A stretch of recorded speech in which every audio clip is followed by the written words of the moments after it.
ಮಳೆಗಾಲ, ಸೊಳ್ಳೆಗಳ ಕಾಟ ಹೆಚ್ಚುತ್ತಿದೆ. ಡೆಂಗ್ಯೂ ಅಂತಹ ರೋಗಗಳು ವ್ಯಾಪಕವಾಗಿ ಹರಡುತ್ತಿದೆ. ಈ ಸಮಯದಲ್ಲಿ ಒಂದು ಪ್ರಶ್ನೆ: ಸೊಳ್ಳೆಯ ಬ್ಯಾಟನ್ನು ಉಪಯೋಗಿಸಿ ಸೊಳ್ಳೆಗಳನ್ನು ಸುಟ್ಟು ಕೊಲ್ಲಬಹುದೇ? ಮೊದಲಿಗೆ ಹದೀಸ್ನಲ್ಲಿ ಏನಿದೆ ಅಂತ ನೋಡೋಣ. ಸುನನು ಇಬ್ನ್ ದಾವೂದ್ ರಿಪೋರ್ಟ್ ಮಾಡುವಂತಹ ಹದೀಸ್: ಜೀವಿಗಳನ್ನು ಬೆಂಕಿಯಿಂದ ಸುಟ್ಟುಕೊಲ್ಲುವಂತಹ ಅಧಿಕಾರ ಅಲ್ಲಾಹನಿಗಲ್ಲದೆ ಬೇರೆ ಯಾರಿಗೂ ಇಲ್ಲ.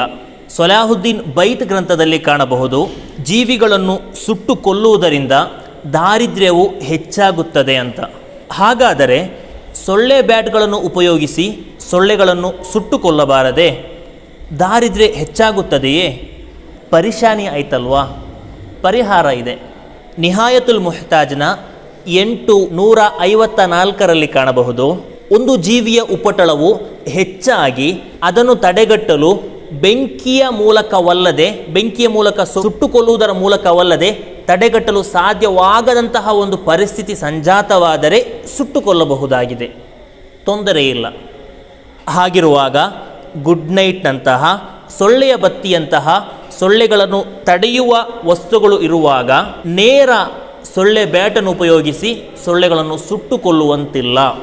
ಇನ್ನು ಇದನ್ನು ಉಪಯೋಗಿಸುವುದರಿಂದ, ಸೊಳ್ಳೆಯ ಬತ್ತಿಯಾಗಲಿ ಗುಡ್ ನೈಟ್ನಂತಹ ವಸ್ತುವಾಗಲಿ, ಇದನ್ನೆಲ್ಲವನ್ನು ಕೂಡ ಉಪಯೋಗಿಸುವುದರಿಂದ ಶಾರೀರಿಕವಾದಂತಹ ತೊಂದರೆಗಳು ಇದ್ದಲ್ಲಿ, ಆ ಸಮಯದಲ್ಲಿ ಬೇರೆ ದಾರಿಗಳು ಇಲ್ಲದಂತಹ ಒಂದು ಪರಿಸ್ಥಿತಿ ಸಂಜಾತವಾದರೆ ಸೊಳ್ಳೆ ಬ್ಯಾಟ್ಗಳನ್ನು ಉಪಯೋಗಿಸಬಹುದಾಗಿದೆ.